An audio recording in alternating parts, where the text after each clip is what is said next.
নমস্কাৰ আমি আজি ৰিজনিং সেকশনৰ এনালজি পাৰ্টৰ কেইটামান কুৱেশ্যন লৈ আছো তাৰ প্ৰথম কুৱেশ্যনটো হ'ল পেৰেলিয়াছ আনচাৰ্টেইন স্ল্যাক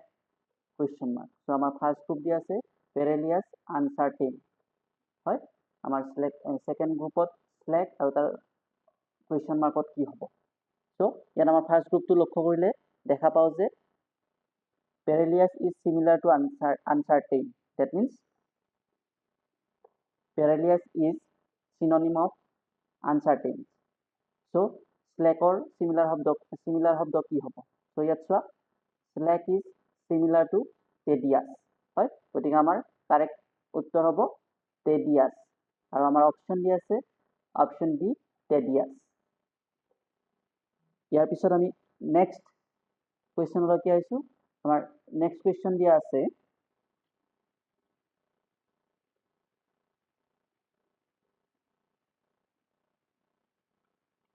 our next question দিয়া আছে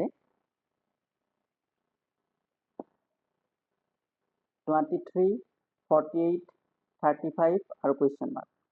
হয় so আমাৰ ফাৰ্স্ট গ্ৰুপ দিয়া আছে 23 and 48 so ইয়াত চোৱা ফাৰ্স্ট গ্ৰুপৰ সম্পৰ্কটো কি চোৱা 23 into 2 plus 2 equal what 48 হয় গতিকে ইয়াত কি কৰিছে ফাৰ্স্ট মাল্টিপ্লাই টু কৰিছে দেন প্লাস 2 কৰিছে গতিকে 48 হৈছে নেক্সট আমাৰ সেকেন্ড গ্ৰুপটো কি হ'ব যেনেদৰে 35 into 2 plus 2 হ'ব that is 72 আমাৰ কাৰেক্ট आंसर হ'ব 72 আৰু আমাৰ অপচন দিয়া আছে অপচন বি ইয়াৰ পিছত আমি নেক্সট কুৱেশ্যন লৈ আহিছো নেক্সট কুৱেশ্যন দিয়া আছে আমাৰ কাৰ্পো Jupiter Pandora question mark so কাৰ্পো আৰু জুপিটাৰৰ মাজৰ সম্পৰ্কটো so কাৰ্পো is the name of a moon of Jupiter হয় গতিকে পেণ্ডোৰাটো কাৰ মুন হ'ব হয় ইয়াত চোৱা Pandora is the name of moon of Saturn হয় পেণ্ডোৰাটো Saturnৰ মুন that is answer কি হ'ব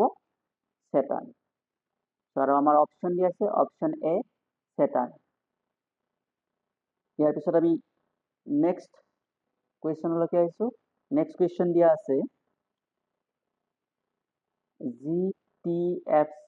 MYLH ফাৰ্স্ট গ্ৰুপ দিয়া আছে GTFC and MYLH second group KMFE আৰু আমাৰ কুৱেশ্যন মাৰ্কত কি হ'ব সো আমাৰ ফাৰ্স্ট গ্ৰুপটো ভালকে ষ্টাডি কৰিলে আমি কি দেখা পাও ইয়াত G আৰু M ৰ মাজত সম্পৰ্কটো কি G + 5 = M ঠিক আছে T আৰু Y ৰ মাজত সম্পৰ্কটো T + 5 = Y F + 5 = L C + 5 = H that means 5k increase হৈছে হয় গতিকে আমাৰ KMF এৰ ক্ষেত্ৰত কি হ'ব K + 5 = P M + 5 = R F + 5 = L E + 5 = K গতিকে আমাৰ অপচনটো কি হ'ব PRLK আৰু আমাৰ অপচন দি আছে অপচন এ PRLK ইয়াৰ পিছত আমি নেক্সট কুৱেশ্যন লৈ আহিছো নেক্সট কুৱেশ্যন আমাৰ দিয়া আছে Greece Athens Kenya question mark হয় so Athens is the capital of Greece first গ্ৰুপটো সম্পৰ্কটো কি Athens তো আমাৰ গ্ৰীচৰ ক্যাপিটাল গতিকে কেনিয়াৰ ক্যাপিটাল কি হ'ব Nairobi Nairobi is the capital of Kenya so আমাৰ অপচন কি হ'ব অপচন বি